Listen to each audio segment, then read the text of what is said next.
Assalamualaikum dan salam sejahtera. Utama TVS 16 November 2020. Saya Kaizari Afindi. Dan saya Priscilla John, ikuti berita ini. Daerah Kuching kekal berstatus merah selepas terus merekodkan kes dalam tempoh 14 hari. Pada Khamis, 8 kes positif baru COVID-19 dikesan di Sarawak, membabitkan 6 kes di daerah Kuching dan 2 kes di daerah Miri. Ia sekaligus menjadikan jumlah keseluruhan kes di Sarawak meningkat kepada 1,053 kes. Jawatankuasa Pengurusan Bencana Negeri JPBN Sarawak dalam kenyataannya berkata, 6 kes di Kuching melibatkan seorang lelaki dan 5 perempuan yang berusia antara 2 hingga 56 tahun. Kesemua kes ini mempunyai kaitan dengan kluster besi. Setakat ini, pengesanan kontak rapat lain sedang giat dijalankan. Kes tersebut telah dimasukkan ke wad pengasingan Hospital Umum Sarawak untuk rawatan lanjut. Sementara itu, masih terdapat 6 kluster yang aktif di Sarawak, termasuk kluster besi, kluster baki, kluster Jalan Ebel, kluster Seladah, kluster Green Hill dan kluster Wisma Sarbekas. Prihatin dengan kesusahan para pelajar untuk mendapatkan jaringan internet bagi menyelesaikan kerja sekolah, Lembaga Multimedia Sarawak SMA telah meluluskan projek interim bagi menyediakan capaian internet di kawasan terbabit. Kata Pengurus Besar SMA Dr. Zaidi Razak, ini merupakan langkah sementara sebelum projek kekal dilaksanakan. Sarawak Multimedia Authority amat prihatin dengan keadaan kemudahan internet di Sarawak. Apabila isu dibangkitkan oleh pengamal media berkenaan dengan pelajar terpaksa merumpuh hutan selama 2 jam untuk mendapatkan akses internet, Sarawak Multimedia Authority telah meluluskan satu projek sebagai interim projek untuk menyediakan capaian internet sementara menunggu satu projek kekal capaian internet kepada kawasan-kawasan pendalaman. Beliau kata demikian ketika dihubungi TBS berhubung muat naik yang tular di Facebook menunjukkan sekumpulan pelajar yang terpaksa mendedah hutan untuk mendapatkan jaringan internet. Katanya lagi, sebuah syarikat pemegang lesen penyedia kemudahan rangkaian NFP dan penyedia perkhidmatan rangkaian NSP yang merupakan kontraktor kepada SMA turut menyatakan hasrat untuk memberi capaian internet percuma kepada pengguna di kawasan terbabit. Mereka akan membuat tinjauan bagaimana mereka dapat mengadakan capaian internet dalam masa terdekat. Dan kita berharap projek yang telah diluluskan akan dapat dilaksanakan secepat mungkin. Dan kita berusaha untuk melaksanakannya secepat mungkin. Baiklah, sementara itu, Menteri Pendidikan Sains dan Pendidikan Teknologi Dato' Amar Michael Manyinjawong berkata, Kerajaan Sarawak telah pun memperuntukkan RM1 bilion untuk membina menara telekomunikasi dan memasang kabel fiber optik untuk menambah baik akses internet di Sarawak. YABCM has allocated RM1 billion to build up towers throughout Sarawak. And up to today, they have built more than 300 of these towers. But at the moment, CM is trying to find ways and means alternative. So once you have this alternative, then everybody will be having the internet connection. Beliau berkata demikian setelah merasmikan Majlis Perasmian Penangguhan Agrocop di Serian. Menyentuh mengenai program-program pertanian di kawasannya, beliau yang juga merupakan ahli Dewan Undangan Negeri Adun Tebedu berkata, para petani perlu melipat gandakan usaha dalam memasarkan hasil mereka. Most difficult part is marketing. A lot of people come actually to see me. I have 20,000 to 30,000 pineapples. But when they ripe at one go, I just do not know how to sell. So marketing will be the next step. So hopefully that Agriculture Department will introduce a new program next year and include not only how to plant but how to market the product. Prestasi perdagangan beragihan pulih semula kepada negatif 2.1% dalam suku ketiga 2020 dengan nilai jualan sebanyak 330.9 bilion ringgit berbanding 254.2 bilion ringgit yang direkodkan pada suku kedua tahun ini. Menteri Perdagangan Dalam Negeri dan Hal Ehwal Pengguna, Datuk Seri Alexander Nantalinggi berkata, ini disebabkan oleh inisiatif kempen beli barangan Malaysia dan program jualan mega pada Julai yang dilaksanakan bagi merangsang ekonomi domestik.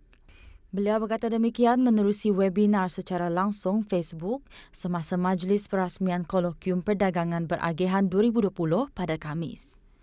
Dalam pada itu, kolokium berkenaan yang berlangsung selama sehari akan menyediakan platform kepada semua pihak untuk memberi cadangan serta idea mengenai pembangunan perdagangan beragihan pada masa depan dan juga memberi peluang perbincangan, perkongsian pengetahuan termasuk perancangan strategik mengenai pelan tindakan yang diperlukan oleh industri.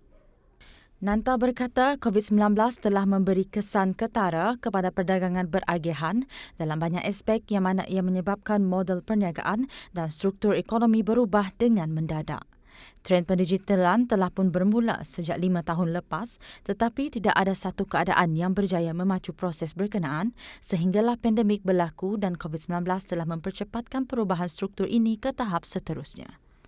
Katanya lagi, kementeriannya akan meneruskan usaha untuk memastikan pertumbuhan perdagangan beragihan dalam menghadapi cabaran jangka pendek serta jangka panjang dan salah satu usaha yang akan diambil adalah pembangunan pelan induk perdagangan beragihan 2021 hingga 2025. Baiklah, laporan seterusnya, Kesatuan Guru Bumiputera Sarawak KGBS mencadangkan prosedur tanpa permit polis untuk guru-guru pulang bercuti bagi yang bertugas di kawasan luar bandar dan pedalaman Sarawak. Presidennya Ahmad Mali berkata, kaedah itu bagi mengurangkan karenah birokrasi yang kurang praktikal bagi kawasan pedalaman di negeri ini. Sebaliknya adalah lebih mudah jika penggunaan surat perakuan ketua jabatan masing-masing sama ada pengetua, guru besar atau penolong kanan dibenarkan bagi pelepasan guru pulang apabila cuti persekolahan bermula 20 Disember depan. Masing-masing. Kesatuan Guru Bumiputera Sarawak mencadangkan sedemikian adalah untuk mengurangkan karenah birokrasi di mana guru-guru yang keluar dari luar bandar dan pedalaman khususnya di Sarawak terpaksa pergi ke balai polis untuk mendapatkan permit perjalanan sedangkan mereka boleh terus balik ke destinasi masing-masing mengikut kaedah-kaedah mereka tersendiri. Lagipun kebanyakan kawasan di luar bandar dan pedalaman Sarawak pada masa ini adalah dalam kategori hijau. Bagaimanapun kata Ahmad, untuk kembali bertugas kelak, KGBS tidak menolak keperluan warga guru termasuk ahli keluarga untuk mendapatkan permit polis sebelum perjalanan ke stesen masing-masing. Polis terlebih dahulu sebelum mereka bergerak. Kesatuan Guru Bumiputera Sarawak berpandangan sedemikian kerana warga guru ini telah berkampung bersama ahli keluarga mereka yang tidak pasti status kawasan mereka berada.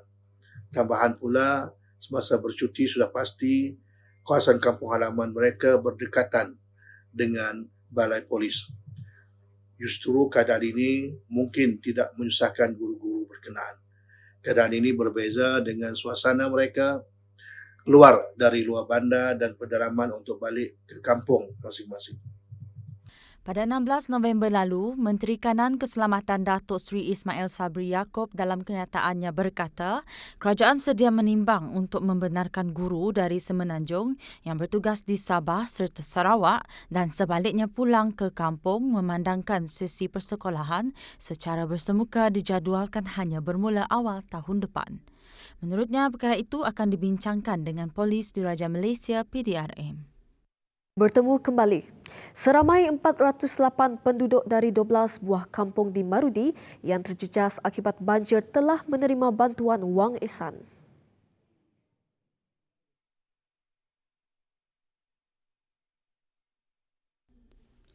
Menurut sukarelawan Angkatan Pertahanan Awam APM Daerah Miri, Nur Syuhada Sawal, tata cara penyerahan bantuan wang ihsan dibuat mengikut prosedur operasi standard SOP. Okey, penyerahan bagi bantuan wang ihsan untuk daerah Merudik dibahagi seramai 408 orang penerima dan pembahagian diberi kepada 2 sesi iaitu sesi pagi dan sesi.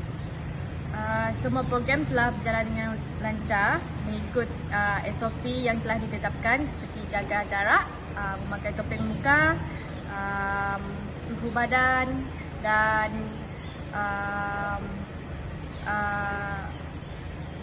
hand sanitizer lah.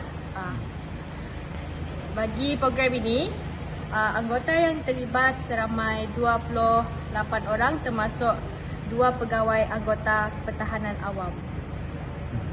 Bagi penerima arenjok, bantuan seperti ini cukup berharga buat dirinya serta keluarga.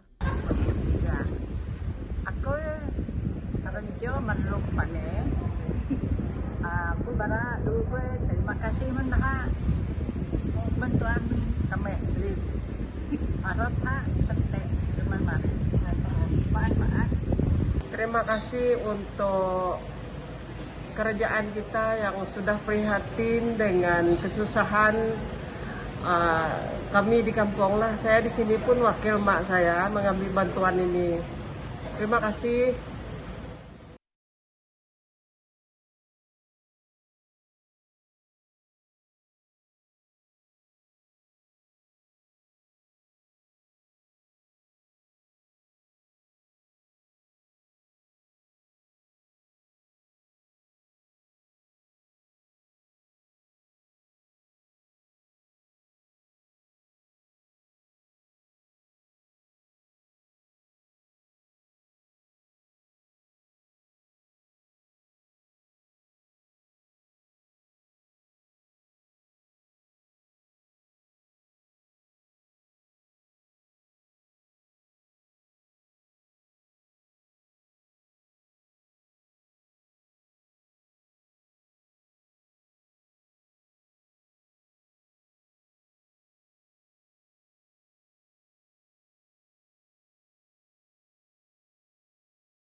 RM1.4 juta wang pampasan dibayar kepada 181 penerima bagi beberapa projek pembangunan infrastruktur di Belaga. Ia termasuk projek jalan masuk ke Uma Sambok, Jalan Bakun Bypass dan projek naik taraf pembinaan Jalan Belaga ke Menjawah. Timbalan Ketua Menteri Dato' Amar Awang Tengah Ali Hassan berkata, Kerajaan Sarawak sentiasa berusaha memaksimumkan pembangunan di kawasan pedalaman dan luar bandar demi untuk kepentingan negeri, kemudahan dan kesejahteraan rakyat. Walaupun terpaksa mengambil balik tanah sama ada ia berhak milik atau tertakluk kepada tuntutan tanah NCR, pampasan akan dibayar mengikut lunas undang-undang seperti yang diperuntukkan dalam Kanun Tanah Negeri Kurungan Bab 81 dan Perkara 13 Perlembagaan Persekutuan. Ini katanya bagi menyediakan prasarana dan infrastruktur yang lebih sempurna sekaligus memberi nikmat secara langsung kepada rakyat. Menurut Awang Tengah, penyerahan cek pampasan tanah ini membuktikan rakyat menyokong dan menyedari hasrat murni kerajaan dengan memberi kerjasama demi kebaikan pada masa depan. Program pengukuran tanah NCR inisiatif baru disifatkan sebagai kaedah penyukatan tanah yang lebih berkesan. Sejak dimulakan pada 2010, program ini dilaksanakan melalui 2 peringkat. Pengukuran dimulakan secara perimeter dan pewartaan di bawah Seksyen 6 Kanun Tanah Negeri sebagai Result Komunal Bumiputra bagi pertanian. Pada peringkat kedua pula, pengukuran secara lot individu dan pengeluaran surat hak milik tanah di bawah Seksyen 18 Kanun Tanah Negeri akan dilaksanakan. Kata Timbalan Ketua Menteri Dato' Amar Awang Tengah Ali Hassan, keberkesanannya dibuktikan menerusi hasil akhir program penyukatan yang lebih cepat. Ia berbeza jika dibandingkan dengan kaedah lama yang dilihat tidak memberangsangkan, di mana hanya seluas 260,000 hektar tanah NCR yang berjaya disukat dalam tempoh 50 tahun dengan purata 5,200 hektar tanah NCR diukur setahun. Pengukuran secara lot individu berdasarkan permohonan yang diluluskan, kawasan yang telah disukat secara perimeter akan diwartakan di bawah Seksyen 6 Kanun Tanah Negeri sebelum diwarta di bawah Seksyen 18 kanun yang sama. Beliau berkata demikian pada majlis penyerahan surat hak milik tanah kepada 55 orang penerima bagi kawasan Batang Rajang, Baloi, Belaga pada Khamis.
Jabatan Kastam Diraja Malaysia JKDM Sarawak menerusi bahagian penguatkuasaan Kastam Kuching telah berjaya mematahkan cubaan menyeludup masuk komoditi ayam beku dalam satu operasi khas Ops Undikar di Pelabuhan Bintulu. Hasil pemeriksaan ke atas kontena-kontena tersebut, pasukan penguatkuasa telah menjumpai sebanyak 250,500 kilogram ayam beku dengan anggaran nilai berjumlah 1.31 juta ringgit serta jumlah cukai terlibat dianggarkan sebanyak 412,000 ringgit. Pengimport didapati tidak mempunyai permit import yang sah selain tidak disertakan dengan sijil halal yang dikeluarkan oleh Badan Pensijilan Halal Negara Jabatan Kemajuan Islam Malaysia JAKIM. Kes disiasat di bawah Seksyen 133-1-A Akta Kastam 1967 kerana membuat perakuan yang tidak betul dan benar serta kesalahan di bawah Seksyen 135-1-A Akta yang sama kerana mengimport barangan yang tertakluk kepada Perintah Kastam Larangan mengenai import 2017 tanpa permit import yang sah. Jika sabit kesalahan, pesalah boleh didenda tidak kurang dari 10 kali ganda amaun duti kastam atau RM100,000 mengikut mana-mana amaun yang lebih besar dan tidak melebihi 20 kali ganda nilai amaun duti kastam atau RM500,000 mengikut mana-mana amaun yang lebih besar ataupun penjara tidak kurang dari 6 bulan dan tidak melebihi 5 tahun atau kedua-duanya sekali. Bertemu kembali. Kekurangan fizikal tidak harus dijadikan penghalang untuk meneruskan kelangsungan hidup, lebih-lebih lagi cacat penglihatan. Itu dibuktikan Chung Ki Jun, 33 tahun yang hanya mampu melihat dengan sebelah matanya. Kemalangan jalan raya 14 tahun lalu telah mengubah kehidupannya secara drastik, namun beliau tidak putus harapan, sebaliknya menjadikan ia sebagai pembakar semangat untuk kembali. First, saya lepas accident, saya memang rasa saya tidak mau jumpa orang sebab saya tangan tidak boleh bergerak dan juga emosi saya tidak stabil disebabkan dia sakit urat, dia tidak macam lancar darah, pengedaran darah. Dari sana ada kawan saya selalu datang jumpa saya dan juga bawa saya pergi itu gereja. Dari sana saya pun bernyanyi dan juga berdoa. Dan juga keluarga saya. Menariknya, walaupun cacat separuh penglihatan, tekadnya tinggi apabila menceburi bidang rekaan grafik. Tanpa menoleh ke belakang, alumni Politeknik ini memulakan kerjaya dalam bidang rekaan grafik bermula Mac yang lalu dengan menubuhkan syarikatnya sendiri. Chung berkata impak pandemik COVID-19 ternyata dirasai oleh pelbagai sektor terutama ekonomi, namun ia tidak membantutkan niatnya untuk menjadi seorang usahawan. Malah seminar aspirasi Jabatan Kebajikan Masyarakat Miri yang dihadirinya memberi semangat untuk dia mendepani setiap cabaran dari sudut mental dan fizikal. Bulan 3 disebabkan COVID, saya ada slow down sikit saya punya itu design punya. Lepas tu bulan 6 saya JKM hantar saya pergi satu seminar di Marriott Hotel. Dari sana saya berani mencuba memunculkan diri dan saya sudah mendapat kawan-kawan punya macam mereka bagi saya try. Sebab dalam itu UMK, usahawan mikro kebajikan, cuma saya saja yang buat itu design. Jadi mereka bagi peluang saya pun buat dan harga saya pun tidak mahal, murah. Selepas beberapa bulan berdepan turun dan naik, perniagaan kecil dan sederhana miliknya itu kini konsisten menerima pelanggan. Tidak hanya membuat rekaan grafik, beliau turut memberi khidmat nasihat pemasaran kepada usahawan lain selain menyediakan perkhidmatan penghantaran secara percuma untuk setiap tempahan.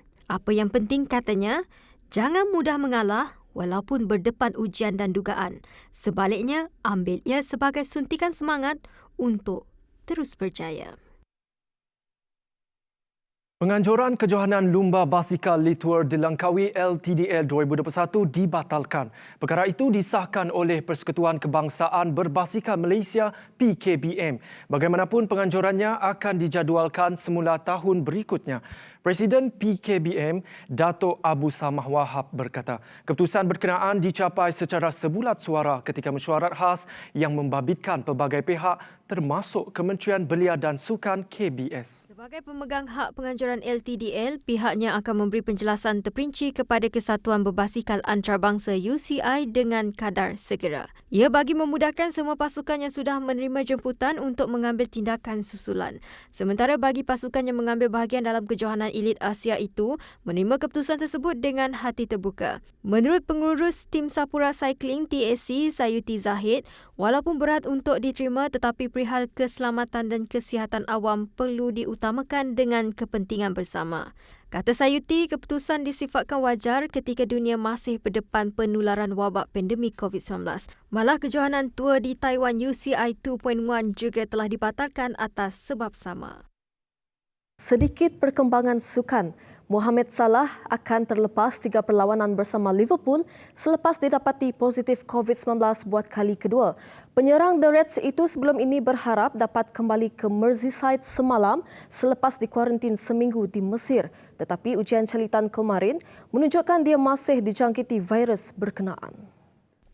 Mematik laporan agensi, ini bermakna beliau perlu terus dikuarantin di negara asalnya untuk tempoh seminggu lagi dan terlepas aksi Liga Perdana Inggeris menentang Leicester Ahad ini serta perlawanan Liga Juara-Juara menentang Atlanta minggu depan. Peraturan Liga Perdana menggariskan pemain perlu dikuarantin 10 hari selepas didapati positif sebelum kembali berlatih atau bermain. Dan kunjungan ke Brighton hujung minggu depan beliau masih dalam tempoh kuarantin. Paling awal Salah dapat beraksi untuk skuad kendalian Jurgen Klopp adalah ketika berdepan Ajax di Anfield pada 1 Disember. Salah dan rakan-rakan sepasukan Mesir Muhammad El-Neni didapati positif buat kali kedua selepas dijangkit ketika bersama pasukan kebangsaan. Pemain tengah Arsenal El-Neni juga akan kekal di Mesir untuk tempoh seminggu lagi dan akan terlepas aksi di Liga di Leeds serta kunjungan ke Molde untuk Liga Eropah. Namun aksi Liga Perdana di laman sendiri menentang Wolves pada minggu berikutnya jatuh pada hari Ahad di mana tempoh kuarantin El-Neni sudah berakhir. Baiklah, sekian saja utama TVS buat masa ini. Teruskan kesetiaan anda bersama kami. Saya Priscilla John. Dan saya Kaizari Afindi. Salam hormat dan selamat malam.